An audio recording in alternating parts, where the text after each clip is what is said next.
Thank you Mohit ji. और पाठक sir को भी धन्यवाद एक नई दशा के बारे में हमें ज्ञान देने के लिए। सारे इवेंट्स, सारे कस्टमर, सारे प्रेजेंटर खत्म हो चुके हैं। मैं आखिरी हूँ बोलने के लिए। मेरे क्लास में कम से कम 4 लोग ऐसे हैं जो तैयार बैठे हुए हैं, लेकिन किन्हीं न किन्हीं कारणों से ना वो आ पाए, ना प्रेजेंट कर पाए। अभी क्या करें, हाथ जोड़ के माफी मांगने के सिवा मेरे पास कुछ नहीं है। एक सावित्री जी हैं जिन्होंने अपनी कुंडली हमें भेजी हुई थी, तो अगर आप समय देंगे तो 5 मिनट में एक्सप्लेन करूंगा। बहुत ज़्यादा मैंने उस पर काम नहीं किया था। उन्होंने बिल्कुल एंड मोमेंट पे बताया कि मैं नहीं आ रही हूँ, तो तुम मेरा प्रेजेंटेशन कर देना। तो पेज नंबर 10 खोल लीजिए आप। सावित्री जी का प्रेजेंटेशन है। मैं सावित्री जी के बिहाफ पे बोल रहा हूँ, पूरा नहीं बोल रहा हूँ, सिर्फ पार्ट बोल रहा हूँ।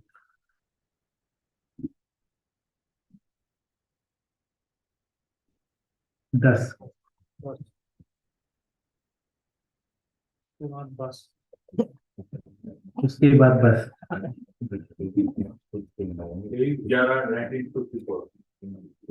11 सर।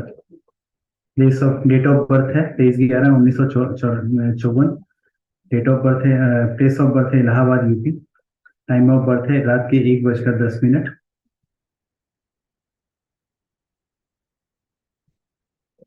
5 मिनट से ज्यादा समय लूंगा।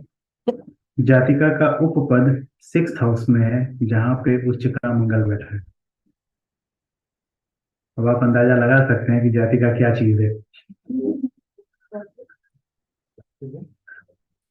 जातिका का उपपद 6th हाउस में और मंगल उच्च का, और उसके सामने धुरंधर बृहस्पति उच्च के। दारा कारक लेकिन वक्री। तो जो पूनम जी ने एक्सप्लेन किया था, उपपद की राशि दशा में हमने जो देखा हुआ है, जीवन अमृत में खुशी ही खुशी। अगर उपपद आपका केंद्र में आ गया, बल्ले बल्ले, कुछ कहना सुनना ही नहीं है। और अगर गलती से 6th हाउस में पहुंच गया, 8th हाउस में पहुंच गया, 12th हाउस में पहुंच गया, तो बस सारे सारे ज्ञान चक्षु खुल जाएंगे, सारे दिमाग खुल जाएंगे और कर नहीं पाएंगे। यही हुआ है इस जातिका के साथ। 6th हाउस में उच्च का मंगल उपपद से 7th हाउस में यानी 12th हाउस में उच्च के बृहस्पति वक्री होकर बैठे हुए हैं। लेकिन सबसे खास बात, जैमिनी दशा, जैमिनी दृष्टि नहीं है बृहस्पति की उपपद पर, विंशोत्तरी दृष्टि है।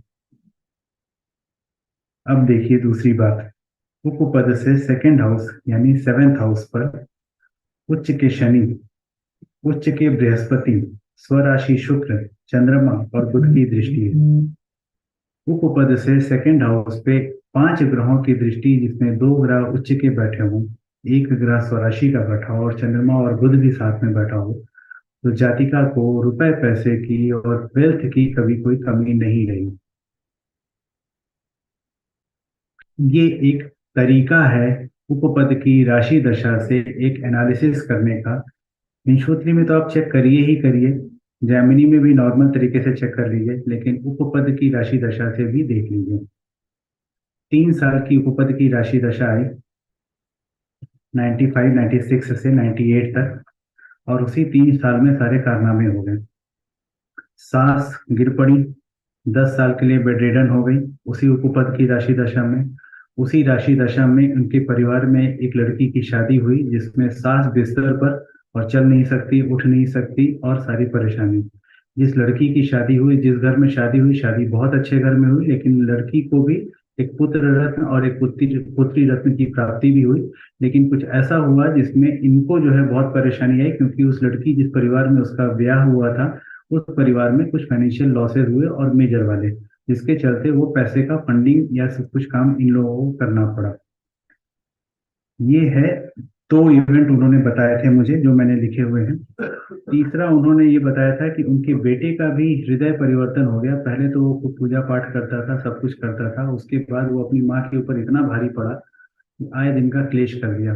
पूजा पाठ तो उसने छोड़ दिया, साथ में लड़ना झगड़ना शुरू कर दिया माँ से।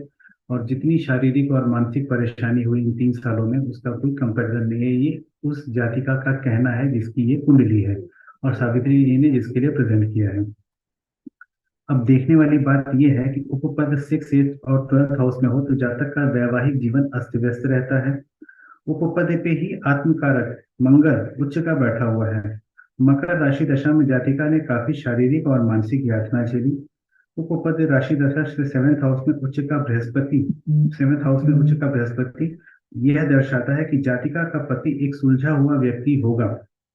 बट सबसे बड़ी बात, जिस राशि का स्वामित्व लेकर बैठा हुआ वो फिफ्थ हाउस और एट्थ हाउस है, जिसके कारण उच्च के बृहस्पति का वह फल नहीं मिलेगा जिसकी उसको अपेक्षा थी। उच्च का मंगल सिक्स हाउस में, जिसकी जैमिनी दृष्टि लगन पर पड़ रही है, साथ में विंशोत्तरी दृष्टि से भी वो मंगल उच्च का लगन को देख रहा है। तो ये दिखाता है कि जातिका काफी मुखर और हर सिचुएशन का सामना करने में सक्षम है, और वो जातिका ने किया।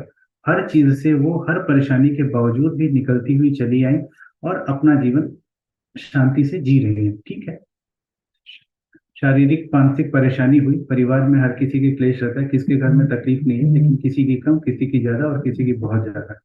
तो ये बहुत ज्यादा वाले कैटेगरी में है। इसी के साथ मैं अपनी बात खत्म करता हूँ। दूसरा जो मैंने आप लोगों को बताया था, राव सर का जो वीडियो है यूट्यूब पे है, सभी लोग देखिए, जो भगवान राम की कुंडली पर और भगवान कृष्ण की कुंडली पे उन्होंने बताया हुआ था। एक इवेंट जो मुझे बहुत अच्छा लगा था, उसमें उन्होंने ये बताया था कि नाइन्थ हाउस में सूर्य बैठा हुआ है, उसकी वजह से भगवान राम के पिता दशरथ शॉर्ट लिव्ड थे, उनकी लंबी उम्र नहीं थी, क्योंकि नाइन्थ लॉर्ड बृहस्पति लगन में आया। वो नाइन्थ हाउस में शुक्र को सूर्य और शुक्र को दृष्टि भी दे रहा है, लेकिन बृहस्पति पे दो ग्रह, एक शनि और एक मंगल, दोनों उच्च के बृहस्पति पे दृष्टि डाल रहे हैं। तो ये एक इवेंट बन गया कि भगवान राम के पिता लॉन्ग लिव्ड नहीं थे, उनकी शॉर्ट लिव्ड। जैसे ही वनवास के लिए गया भगवान राम, दशरथ जी की मृत्यु हो गई है। एक कारण और दूसरा एक और इवेंट बताता हूँ, जो कि राव सर का ही बताया हुआ है, मैं तो सिर्फ रिपीट कर रहा हूँ। अगर उच्च के बृहस्पति पर उच्च के मंगल की दृष्टि पड़ गई, तो वो दृष्टि इतनी शुभ होती है कि वो जातक को मर्यादा पुरुषोत्तम बना देता है। भगवान राम की कुंडली में उनका नाम ही है मर्यादा पुरुषोत्तम भगवान श्री राम। कुछ कुछ वो इवेंट इस कुंडली में भी आपको दिखेगा। उच्च के बृहस्पति पे उच्च के मंगल की दृष्टि, सारी परेशानियों के बावजूद, सारी तकलीफ के बावजूद ये महिला अपनी जगह पर अपनी सिचुएशन में डटी रही और लड़कर झगड़ कर कैसे भी करके उसने सारे काम किए, अपने परिवार के हर चीज को सेटल किया, हर चीज को सही से किया और हर काम किया। ये इस उपपद की राशि दशा से देखने का एक तरीका है। इसी के साथ मैं अपनी बात को खत्म करता हूँ। आप सभी गुरुजनों का बहुत बहुत धन्यवाद। बिसारिया सर का बहुत बहुत धन्यवाद। गौरव जी का बहुत बहुत धन्यवाद। अखिला मैम को बहुत बहुत धन्यवाद, मौका दिया, और अखिला मैम ने उपपद की राशि दशा के बारे में जो हमें बताया, बहुत मेहरबानी। ऐसे ही ज्ञान देती रहिए, हमारे लिए आपकी हर बात अमृत के समान है। कुछ भी बोलिए, हमारे लिए अच्छा ही अच्छा है। धन्यवाद। और सबसे बड़ी बात ये कि मैं अपने क्लास के सभी स्टूडेंट्स का बहुत धन्यवाद देता हूँ। हमारी क्लास में ज्यादा लोग नहीं हैं, 10-12 लोग हैं, और इस बार एक समय की बात है कि वो लोग आकर प्रेजेंटेशन नहीं कर पाए, वरना 10 में से 10 लोगों ने बहुत काम किया, बहुत मेहनत की, और सभी ने अपनी कुंडली को प्रेजेंट करने की कोशिश की। आप लोगों को हाथ जोड़ के धन्यवाद है। अगली बार फिर मिलेंगे। बहुत बहुत धन्यवाद, बहुत बहुत धन्यवाद। और राउत सर को भी धन्यवाद। भारतीय विद्या भवन से जुड़े रहिए, लगे रहिए, करते रहिए, समाज का भला होगा और अपना भी कुछ ना कुछ ज्ञानवर्धन जरूर होगा। धन्यवाद।